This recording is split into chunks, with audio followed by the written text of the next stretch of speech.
it bothered me that customer success was just on the receiving end, like you said, of all of this. You don't have a choice. You get a customer and you already have a gut feeling they might not be the greatest fit.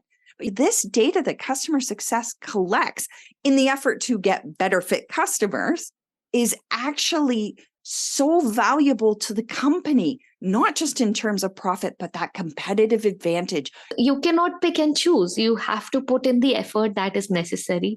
You cannot say this is bad fit and I'm not going to take them through the journey, right? It's pain. It's a pain. I had to make a very difficult decision, and this is what it comes down to. There's a choice to be made with the ones that you already have. And that is, do you let them go?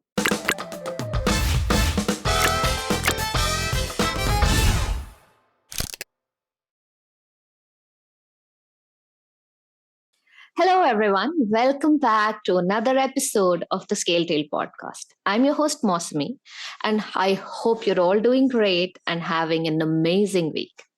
Today, we're going to talk about bad fit customers, that one section of customers that are really a pain, and we do not know what to do with them. We'll talk about how to identify them, how to ensure they do not enter our funnel, and finally, how to get rid of them. And today is a special episode, the one I've been waiting for so long. We have someone amazing with us today who has helped take customer success to the next level. I'm a big follower of her work, and I finally managed to get her on the podcast. Anita Toth. Anita, am I pronouncing your name right? Absolutely. And I'm thrilled to be here. I think this is going to be a really interesting discussion. So can't wait to get into it. Absolutely, Anita. And for those of you who do not know, Anita is the Chief Churn Crusher. I love that designation at ATI, a customer retention research, strategy, and education company that serves B2B SaaS companies. Anita has over 20 years of experience in CS, and she also leads Churn No More, a tactical workshop that helps customer success leaders win in customer retention and executive influence. Welcome to the podcast, Anita. It's absolutely amazing to have you here.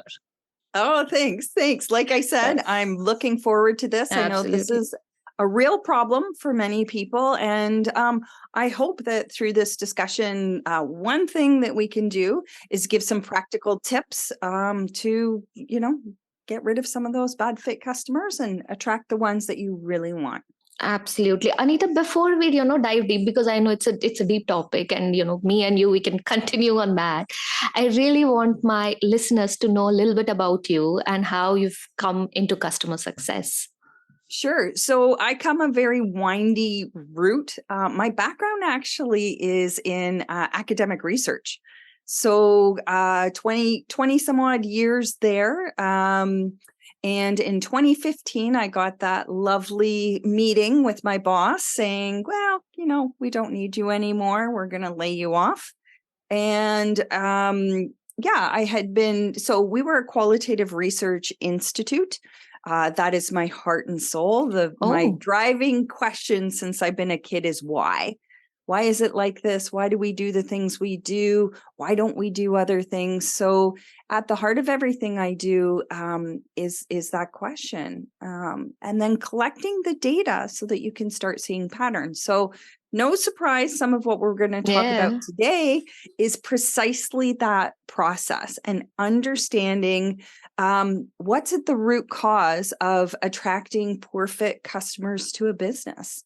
So that's kind of how I was sorted the history and what I bring to the table and how I got to customer success. It was a winding road. I had a Facebook ad agency at one point. I closed that down and then found SaaS. And I was fascinated by it and realized that the research skill set I had worked very well for reducing churn and understanding, the root causes of it. So that's how I ended up here. And I found customer success 3.5 years ago. It is being honestly, the best community, the best people. And I really love the focus of what customer success is. Having come from the other side with an agency, a marketing agency, I liked marketing, but it kind of felt like, dating. It was always quick, fast, shiny thing. Try this, try that over here. And it wasn't really long-term focused. What I love about customer success is it's more like a marriage. You are in there. You've got to establish trust. You've got to understand what's going on. And you can't show up just once a year with flowers and chocolates and be like, okay, are we going to do this again for another year? It's got to be worked on daily. And that's what really spoke to my heart with customer success. So let me just tell to my listeners, guys, if you visit her LinkedIn profile, I fell in love with that analogy where she's put together. Churn is like divorce and retention is like a marriage. So today, since we're going to talk about bad fit customers, that's like a really bad marriage. It is.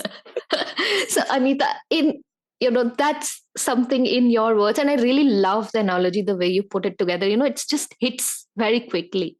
So when we talk about bad fit customers, let's get into the topic that we wanted to discuss. What do you really mean in terms of how do people should really be defining that in their workplace? So I think the easiest way to do that is actually to flip it and define who your best fit customers are. They're far easier to find. And then everything relative to that is either okay or sort of neutral customers and then bad fit. So you know who your best customers are. Look at they're the ones that are often driving the majority of the revenue. They tend to have different behaviors. They fundamentally look, act, and this is important, think very differently than your customers who are sort of neutral, and then your bad fit customers. So one of the first things that we do when we work with any of our clients is figure this out. What do your best customers, you can however they are defined by our clients. We don't come in and say what that is. So step number 1, get 20 of your best customers, whoever they are, and then find 20 of those unhappy. These can be churned customers. These can be customers who are really struggling. And then what you do is you run a set of interviews. 20 of your best, 20 of your unhappiest or your worst customers, however you want to define it. Ask the exact same questions of both sets. And then when you go through and you start analyzing the patterns, you're going to start seeing very, very quickly that your best fit customers think and behave in certain ways.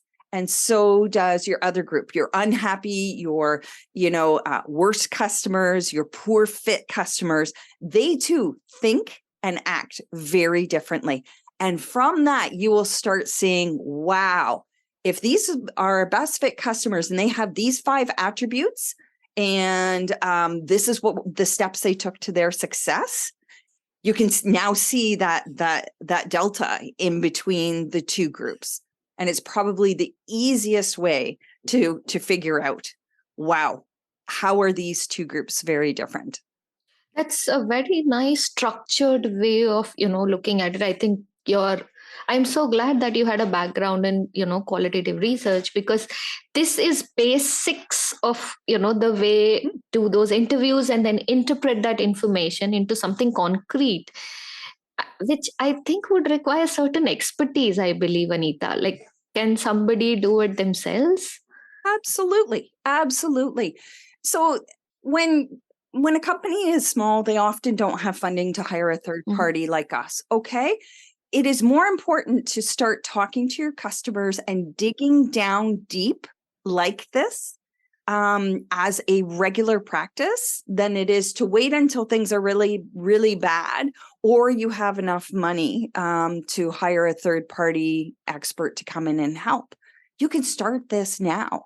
So you and I had talked about resources, and Yes. I actually have a guide that goes step by step, and it's for customer exit interviews. But the point is, it's the whole way to structure interviews, from how do you pick the right customers to include, to what do you offer them as an appreciation or a thank you gift? And then how do you analyze the data for patterns? So I'll give you that guide so you can drop it in the show notes. Yep. It's available to anybody. Don't need an email to access it. And that will start getting you into properly structuring your customer interviews. And then even right down to how do you choose which questions to ask? Because the one mistake that a lot of people make is that they don't standardize their questions. You want to ask the exact same questions of both groups. And the reason is so that you can compare apples to apples, right? But it's not always an obvious thing. The other reason why you want to do this is over time, you want to see what's changing. So you want to continue talking to your best customer group and that poor fit customer group and figuring out what keeps changing over time. Because of course, as soon as you run this, 6 months down the road, the environment has changed. Your customers' needs have changed. True. So this becomes something that you do as a continual practice, not just a once and done. Oh, this is amazing, Anita, that you're sharing such important artifacts, and it's huge guide for companies who are starting, who cannot afford to hire experts, can at least start following in the footsteps of what someone like you is actually doing. And it's very kind of you to put that out in the public for anybody to use. So thank you very much on behalf of all the listeners who would probably, I'm sure, would hugely benefit from it. And we will share the link in the description of the podcast for sure. And it's my pleasure to do this because I rather have companies start right from the beginning collecting that valuable customer data. Like those are the insights that are going to help you understand what is going on.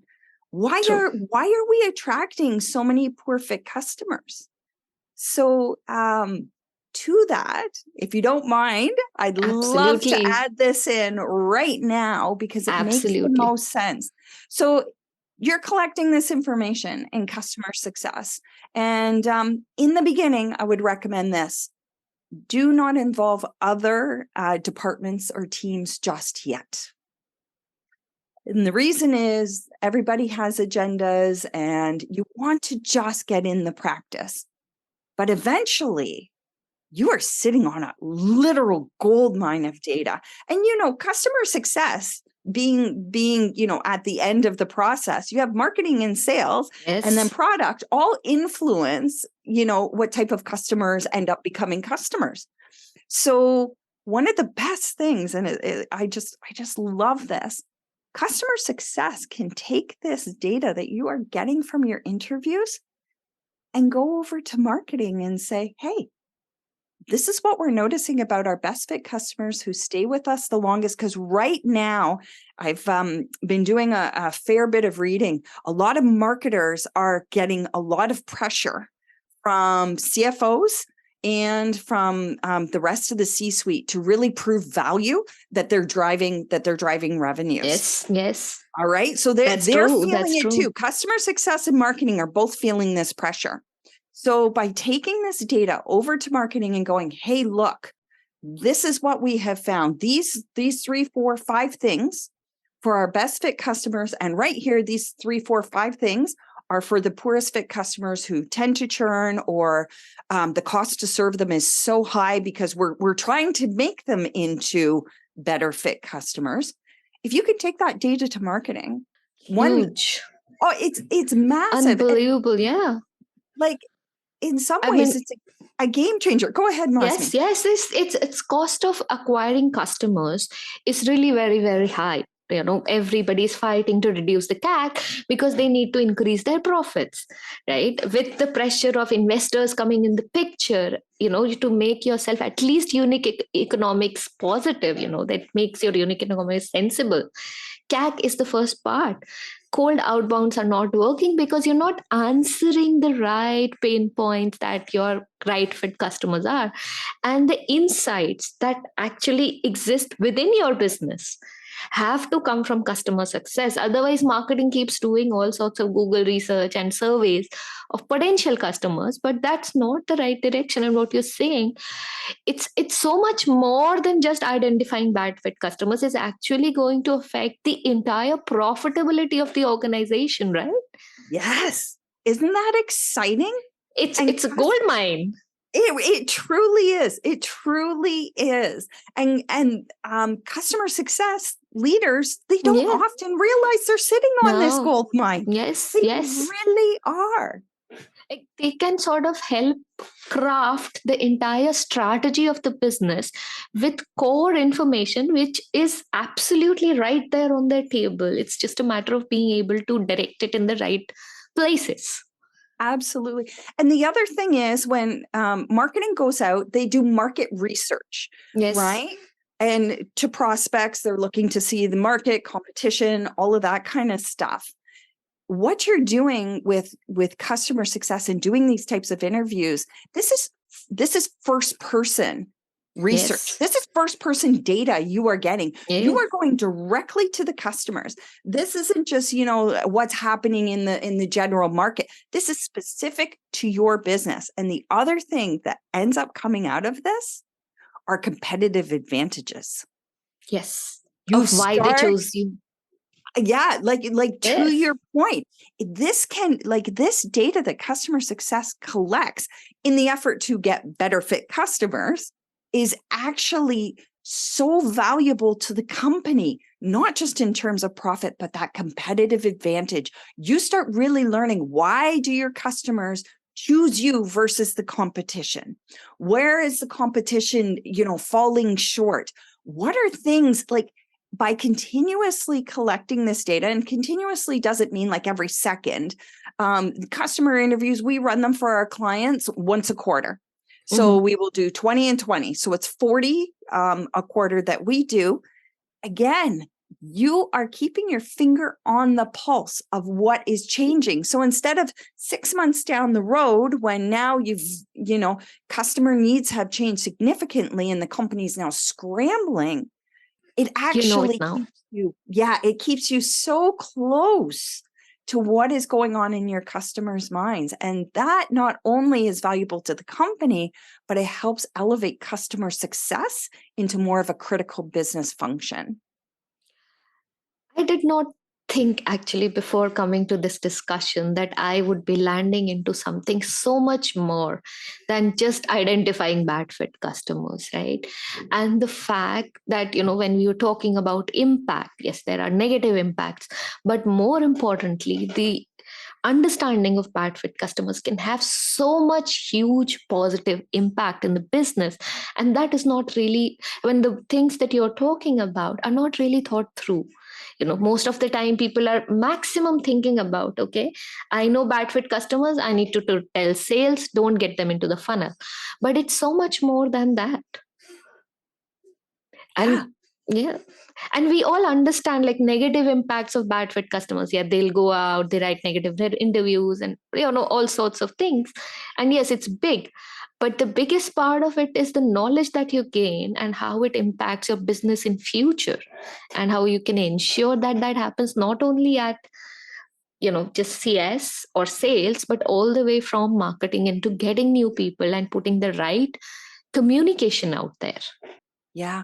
And the other part of this too, so we have a system, we call it the customer success Goldmine Framework. So this is actually the framework I'm talking about, that it's based on getting this customer, these customer data insights, taking it over to marketing, working first with marketing. So it's proof of concept, right? Okay. Showing that this sort of accurate and current data, customer insights database can help marketers. You talked about reducing CAC. Well, the other thing it does also is attract better fit customers. Yes, because now they have a better understanding.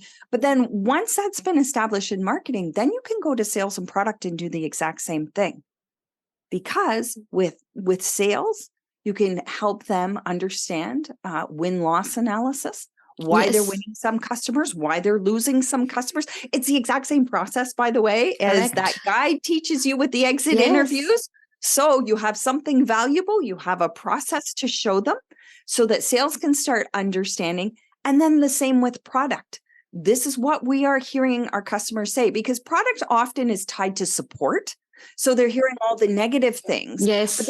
but they don't often have a clear understanding of the bigger picture of how their customers use the product in their everyday or their business processes, right? And that becomes really important when they're planning the roadmap, right? To say, okay, now we understand why this particular feature that we thought was going to do well didn't, because it doesn't really fit in the bigger ecosystem of tools or goals that customers have. Yes. And the feature we thought was like not so important is being loved by the customer. You've got it. You've got it. And so it's now understanding why. Why is this happening? So the process again started in customer success. Interview the best customers, interview your poor fit customers, start understanding that delta in between. What is the difference between them? Then go to marketing and say, hey, listen, we have this. Are you willing to run some campaigns based on this data we have? And then once you establish there, you move to sales with win-loss analysis and then with product. And one of the great things is the whole company then will be working toward attracting better fit customers. Yes. And it all starts in customer success, which really in many ways feels sort of powerless to influence, because marketing, product, and sales are sort of true. Yeah. Do you know what I'm trying to say? I get with you, this absolutely. way, But the you gain power the that power. exists, it's there. It's just a matter of harnessing it in the right way. Right? The power is already there, but we need to harness it with the information that can really affect the future of the business, if I may say so. Yeah. It can. And then there's one part we haven't talked about with this. So as you attract better fit customers, what ends up happening is you get cost efficiencies. Yes. So your cost to serve better fit customers goes down. Goes down. And not to mention employee burnout. Like it's a whole lot of effort to try to take poor fit customers and make them into even just neutral customers, never mind your best, which they likely will never be your best. But to be able to not have your team burning out, to have lower costs to serve, right? Those are massive benefits. The CFO always looking for that. Your human resources happy if there's not high employee turnover because they're burned out. Absolutely, absolutely. And it takes a lot of effort to get the bad fit customers, aligned and converted. It's huge. And customer success, for some reason, it's always when the customer comes to customer success, their job is to make every customer successful. Mm-hmm. So you cannot pick and choose. You have to put in the effort that is necessary. You cannot say this is bad fit and I'm not going to take them through the journey, right? It's pain. It's a pain that, you do everything to make it work. And then, early in the journey, I'm sure every customer success person who works with customers, they know this particular customer is going to be really hard and it's not going to go all the way and might churn. But you don't have a choice at that point because a lot has already been invested in that journey. So you're trying to, it's like sunk cost fallacy, right? You're trying to make sure best of it.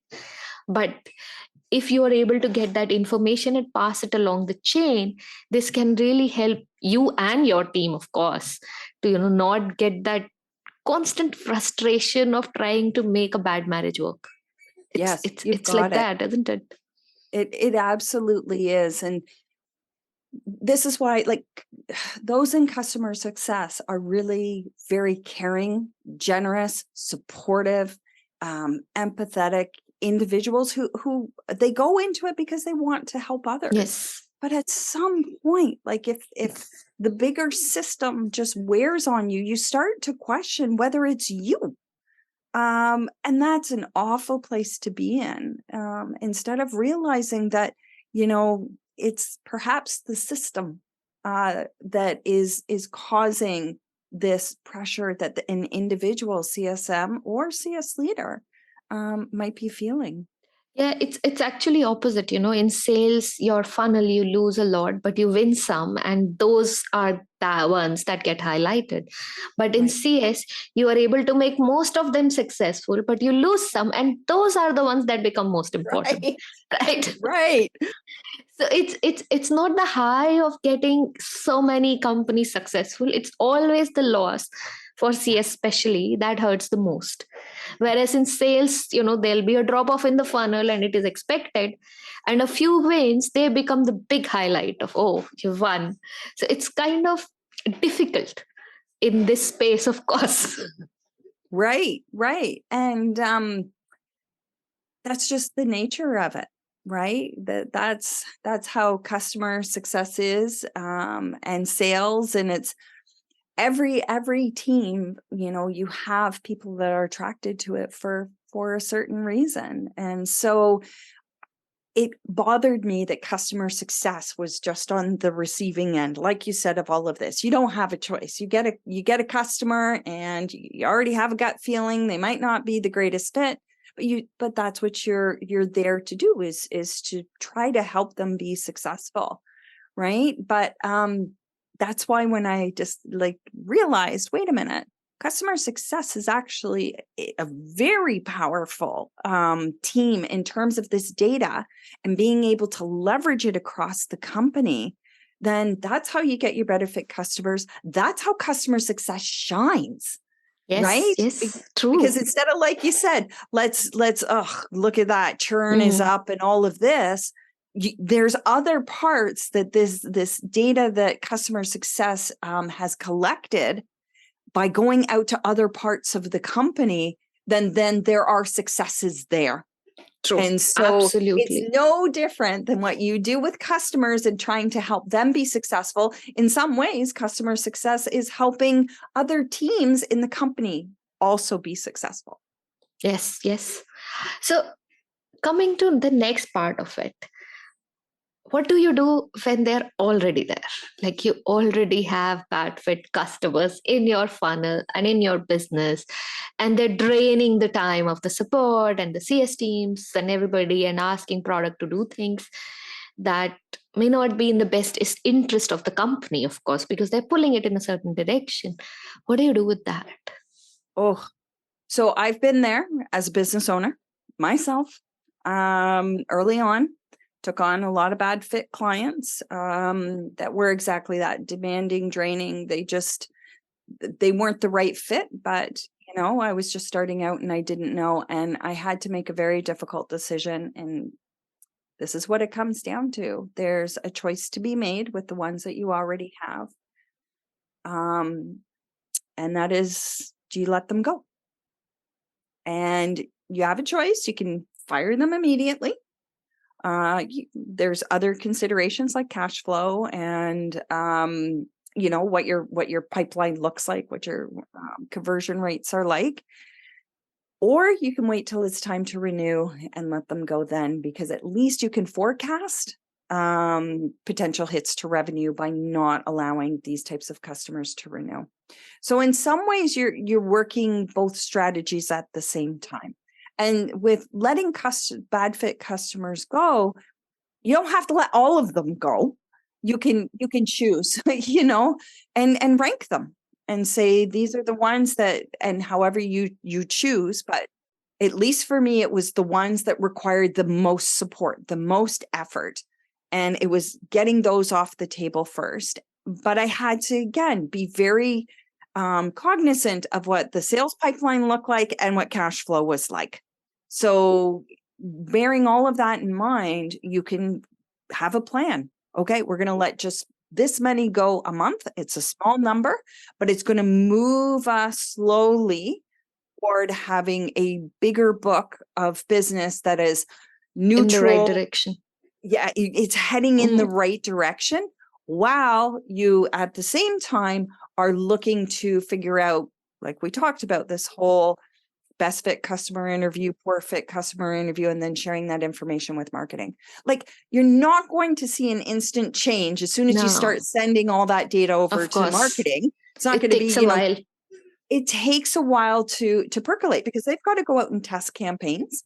Then once they get the marketing qualified leads over to sales, then sales has to do their stuff. So it will take a while. Generally, we start seeing around 3 months of That's doing the B2B pipeline. Yes, of course. Yeah, 3 to 6. It depends. Somewhere in there, you will start noticing a difference in the types of customers that are coming into that are becoming customers. I'm sure sales will also see that the conversion is better. The same thing will be seen by the marketing as well. Yeah. Yep. When it moves your entire timeline faster. Yeah. So we're all guilty of this, especially, early days when you start a business and you want to have as many customers as possible. And at that stage, you generally don't have a lot of information of what is a good fit and a bad fit. Right. And second, you want to ensure your pipeline is moving and you're getting more and more customers and you're getting more educated towards who are the bad fit customers. So there does come a certain point where you have a better understanding, especially in early days when you're talking to customers on a daily basis, people who are choosing you and people who are not choosing you, or people who are trickling out of the pipeline. You get better understanding because the space scope is like limited, right? You can talk to everyone as a founder as well. And there does come a point where you said you have to make a decision of cash flow and all of this and say, okay, let's do a clean break. It might sound harder, but I believe that's the right thing to do, because if they leave by becoming more and more unhappy, it's going to get worse because they'll probably go out and talk about it or tell other people.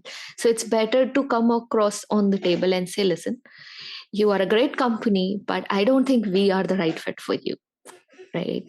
Do you have any tips or ideas about having that conversation? Like, let's say I've done my work and done the ranking and decided, okay, these 4 I should let go, because no matter what I do, I cannot make them successful. I would not be able to make them happy, and they're not the right people for my business. So how do you have that conversation? It's a difficult customer conversation. It's one of the things that I have focused on. There's specific ways to have those conversations that can make them more successful. A series of tools, again, on my website.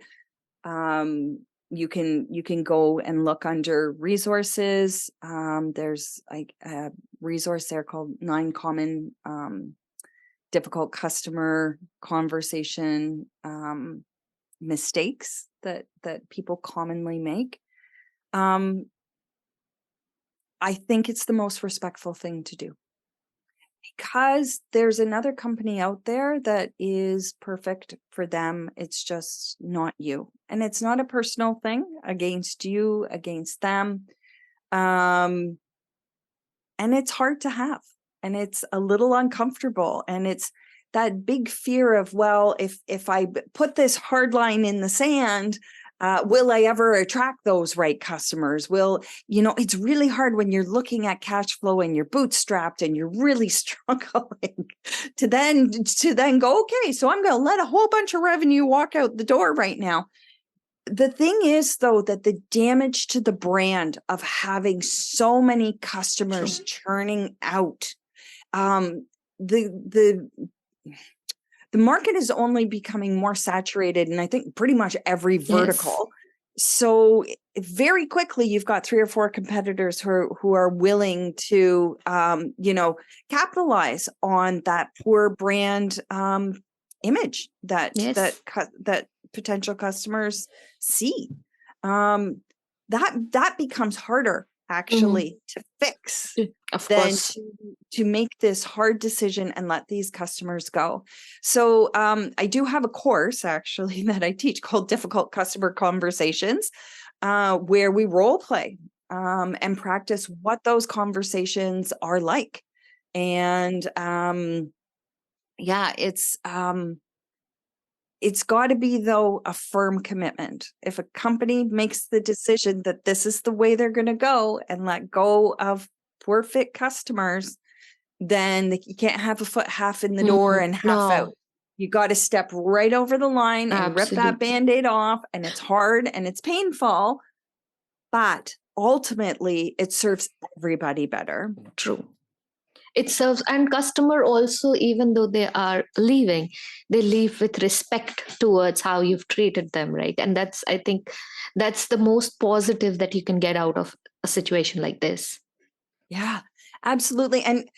And leaving with a good feeling, or leaving at least feeling valued and respected. You're going to have the odd person that's not going to feel that, but that's okay. They're the exception rather than the rule. But the great thing about that is you have no idea how that is going to bear fruit later on. They might come back as a customer when they've changed, when you've changed.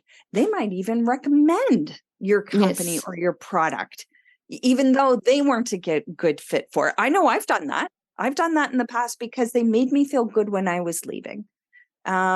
And that's really what you're looking to maintain. Like back to the Yes. marriage analogy, you can have a divorce that's very bitter and contentious, or you can have one where both parties walk away and say, this wasn't a good fit. We tried, it didn't work Didn't out. work, yeah. But I'm Be happy respectful, that yeah. we still had this experience together, right? You have that choice. Yes. Thank you, Anita. I think the entire discussion has been an absolute goldmine. I really, really enjoyed it. Coming to that, I am not letting you go that easy, because even though we've talked about just bad fit customers, but there's so much more that we've gained. And I know you have been doing some very exciting work, and I really want you to talk about it a little bit. I know you've been working on Goldmine Framework. Yes. And you are also kind enough to share it with as many people. So I really want to know what it is and what have you been working on? Yeah, so that's it. I'm going to share my screen really quickly. I realize that those of you who are listening to this and aren't watching it can't see it. I just love this image. It's actually this little sort of this little customer success person, I guess we'll call it, sitting on a gold mine. I want customer success leaders, especially, to get excited by this process. So this framework, same thing, it's a download under resources, walks you step by step about what we talked about, how to interview those customers, how to take this to marketing, Awesome. this proposal, all of it, because customer success matters to me. This community is so important. So the more I can do to help it grow and to stop always feeling like everything's being dumped on you and give you that position of power, I'm really excited about that. So this is the one thing. And the other thing we're doing is, it's the first time it's ever being run, is that Churn No More customer retention workshop. So it is in beta. It's going to run in March, but Awesome. March 2024. We're doing things a little differently. It's 6 to 8 weeks. I'm going to teach parts of this process, this data goldmine process in it. But the bigger thing is, and this is the part I am most excited about, is for 12 months afterwards, we're going to keep that community of that cohort of customer success leaders together to continue to implement what we're learning and grow. So it's not just like a 6 to 8 week workshop, which I will personally be teaching. It's 12 months of support afterwards. To me is just like, that's the most exciting part. So if you go to the website under education, you'll see the link to the Churn No More workshop. So it's in beta. So there's going to be a price reduction there. Next year when it runs, it will be triple the price, actually, of what it's going to be now.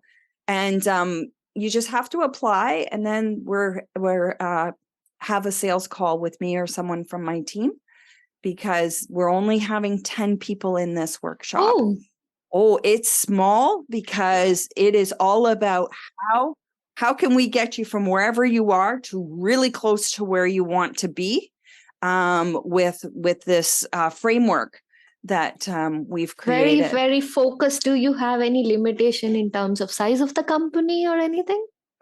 So no, just B2B SaaS is it, but generally small to mid-size. So enterprise is this framework doesn't work in the same way. So yeah, that's what we're looking. So Well, awesome. That's perfect. That's the audience that I have. So guys, that's check great. out. There's just 10 seats. So do check out. It's not Yeah, problem. please do check it out and apply, because like I said, there's the application, and after the application, there's a sales call. We want these 10 people to like come together as a group and really have a big impact, which is why I've chosen to support for 12 months afterward as part of this workshop. This sounds really like it's not just about the workshop. Of course, No. that'll be interesting with all the things that you have to share. I'm sure there's a lot more that is there that we can dig into. But beyond that, a community of close-knit people Yes. who can sort of brainstorm together, find solutions, and sort of elevate each other as a group. That would be amazing. Yeah. And that's to me, as much as I love the teaching in the workshop and the work we're going to do, it's actually that community part afterwards that I think is in many ways more valuable than the workshop, because you are going through with the same people. So you are really going to be able to share in a safe environment what your challenges are, and like you said, brainstorm and come up with solutions. Plus, I'm going to be every quarter bringing in experts to help. So it's not just the group that's just going to be sort of floating on its own. There's still structure to it, because I want to see customer success really be a business critical function. And so I'm like pulling out all the stops I can to make that happen. So that's really the goal, is to really empower these customer success leaders. Sounds very exciting, Anita. And I know what you say, you are really into it, to be able to share such amazing frameworks freely with everybody in the community. So you walk the talk. That's true. And I am really looking forward to, the more things that come up through. The first thing I do is I'm going to read the Goldmine. Okay. And, and the second thing I'm going to do is I'm going to check out Churn No More. Churn No More. Churn No More. And I'll pass it along to as many people I can. If, of course, they qualify for the top 10. That's something you have to see if you qualify to that. But do apply and see where it takes you. If nothing else, I'm sure Anita will share something or the other interesting artifact she might have, which might be amazingly helpful. And I think I need to dig into your resources section. It looks like another gold mine. It is like, there's a lot there. Again, like I want to help CSMs and customer success leaders feel empowered, versus sometimes just feeling like everything's just coming at them and trying to keep their heads above water. So the resources section on the ATI website, so it's ati.ac. Resources. And then for the paid stuff, the education, there's the Churn No More workshop, the Difficult Customer Conversations course, and then follow me on LinkedIn. Like that's the other place where you can find me. I post there 5 days a week. It really is my second favorite place to hang out online besides Netflix. I'm on there, and I want people to be successful. I'm a champion of customer success, and that's both CSMs and CS leaders. So check out all the resources, and I'd love to see some applications come in for customer success leaders who are ready to step up and be supported in their journey. Awesome, Anita. So thank you, Anita, for being with us on ScaleTail podcast. And a bad fit customer is the most terrible thing that can happen, but you make it sound like a huge opportunity. So, it is a gold mine. You search, find out what more you can do. Do check out the resources section. And listeners, you would have all the links that she mentioned in the description. Dive deep into various topics. Thank you so much, Anita. I think I've learned so much in the last 30 minutes. Oh, this has been a lot of fun. I'm so glad that we did this, Mausmi. Thank you so much for asking me. My pleasure, Anita. Thank you to all the listeners for joining us in today's podcast. If you would like to follow Anita on LinkedIn, and I would insist you should, you will have all the links in the description. And if you like the podcast, please feel free to follow and subscribe to us. We are on YouTube, Spotify, and Apple. See you in the next episode soon. And do check out Anita's website. That's very, very interesting. Thank you, everyone. Thanks, Anita. Bye-bye. Thank you. Bye.